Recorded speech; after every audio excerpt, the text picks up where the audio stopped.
দেখো আমার হাতে কত বড় মাছ, এরকম মাছ আমি আগে কোনোদিন দেখি নেই, কি আমাদের এখানে আগে পাওয়া যেত না। এই মাছটা এখন কাটবো, কেটে রান্না করব। মাছটা কি মাছ নামটাম জানি না, সমুদ্রের মাছ।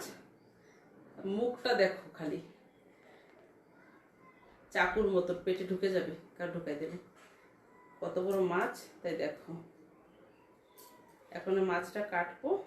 পিছনটা পুরা কালো আর এই পেটের দিকটা পুরা সাদা, একদম সাদা, পিছনটা পুরা কালো।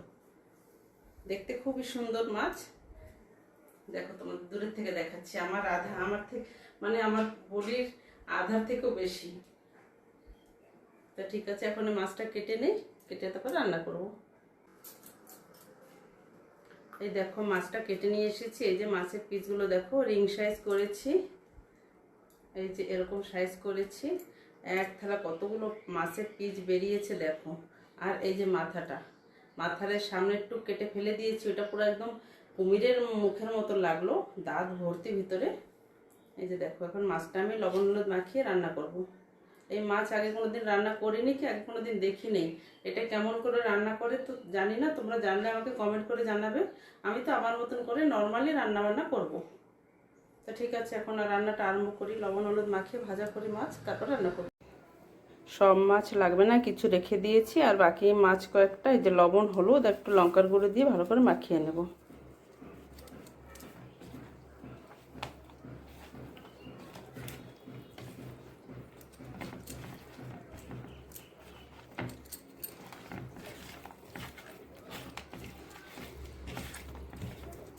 এটা একটু আলু দিয়ে রান্না করব, একটা আলু কেটে নেব এর জন্য। আলু দিয়ে মাছের ঝোল করব। মাখানো হয়ে গেল লবণ হলুদ, এখন কড়াই বসে মাছগুলো ভাজা করে নেব। আগে তেল গরম হয়ে গেছে, এখন মাছ এক এক করে দিয়ে দিলাম।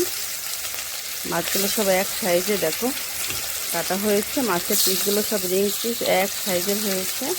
এখন একসাথে সব মাছ ভাজবো না, আধা ভেজে নেব, দুবার করে ভাজা করে নেব। এখন এটাতে ভাজা করি। এক সাইড ভাজা হয়ে গেছে, এখন মাছ বাকিটা উল্টে দিচ্ছি। ভাজা বসানোর পরে মাছগুলো যে একটু নরম ছিল, ভাজা বসানোর পর পুরো সুন্দর শক্ত হয়ে গেছে। ভাজতে ভীষণ ভালো লাগলো, মাছগুলো একটু নষ্ট হয়নি, উল্টাইতেও কষ্ট হয়নি। সুন্দর করে উল্টে দিয়েছি। কতটা সুন্দর দেখতে হয়েছে ভাজাটা। ভাজা প্রায় হয়ে গেছে, এই যে মাছগুলো এখন নামিয়ে রাখবো। আর বাকি যে কটা ছিল সে কটা এখন ভাজা করে দিচ্ছি। মাছটা দিলাম আর বাকি মাছগুলো দিয়ে দিলাম।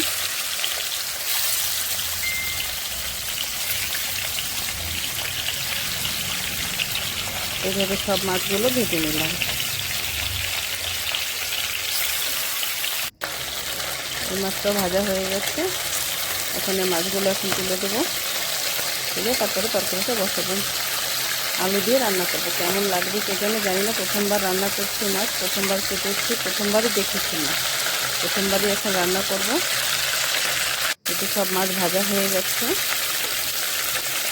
এখন তরকারিটা বসাবো। মাছগুলো নামিয়ে রেখেছি, সব ভেজে নিয়েছি। সে মাছের কড়াইতে তেল ছিল, সে ভিতরে একটু তেল দিয়ে দিয়েছি। আর এখনও ফোড়নে দেব জিরে আর শুকনো লঙ্কা। এখন এই যে আলুটা ভেজে নেব, মাছটা আলু দিয়ে রান্না হবে আজকে। এখন আলুটা লাল লাল করে ভেজে নেব।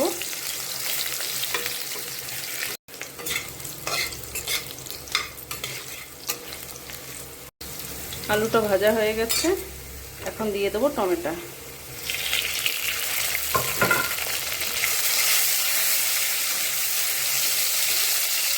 এখন দেব লবণ হলুদ আর দেবো লঙ্কার গুঁড়ো আর ধনে জিরের গুঁড়োটা একটু পরে দেবো। এটা ভেজে নেই, তারপরে এটা ভালো ভাজা হয়ে গেছে। এখন দেবো ধনে জিরের গুঁড়ো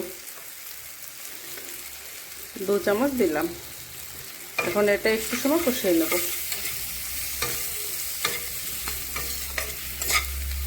এখন দিয়ে দেবো জল।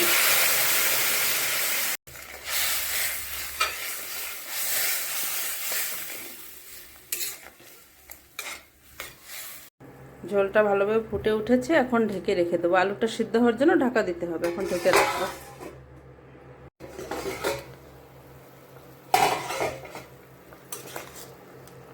জাল হয়ে জল শুকিয়ে গেছে, আলুটা ভালো সিদ্ধ হয়ে গেছে। দেখো, এখন মাছগুলো দিয়ে দেবো।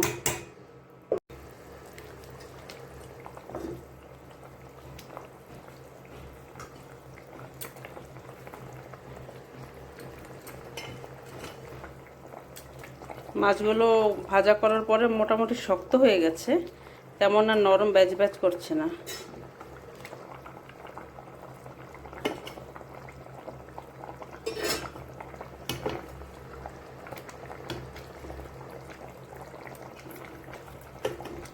মাছ সব দিয়ে দিলাম। এখন একটু হালকা করে নাড়াচাড়া দিয়ে নেব। নাড়াচাড়া দিয়ে তারপর একটু ঢাকা দিয়ে রেখে দেব। মাছ দিয়েছি, মাছ দেওয়ার পর একটু ঢাকা দিয়ে দিলে মাছের ভিতরে একটু নুন ঝাল ভালো করে ঢোকে, খেতে ভালো লাগে। একটু ঢাকা দিয়ে রেখে দিই। তরকারিটা একটু নাড়াচাড়া দিয়ে দিই। দেখতে খুবই সুন্দর হয়েছে। হালকা করে একটু নাড়া দিয়ে আবার ঢাকা দিয়ে রেখে দেব।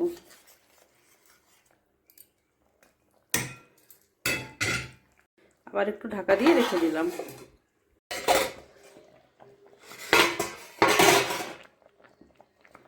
তরকারিটা হয়ে গেছে। দেখো কতটা সুন্দর হয়েছে, একটাও মাছ ভাঙে নাই, এত সুন্দর হয়েছে রান্না।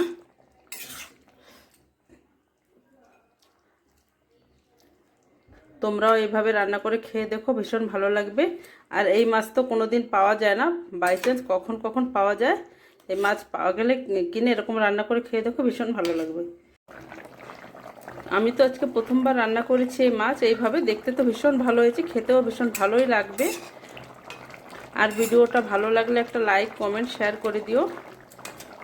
এখন আমি তরকারিটা নামিয়ে রাখবো।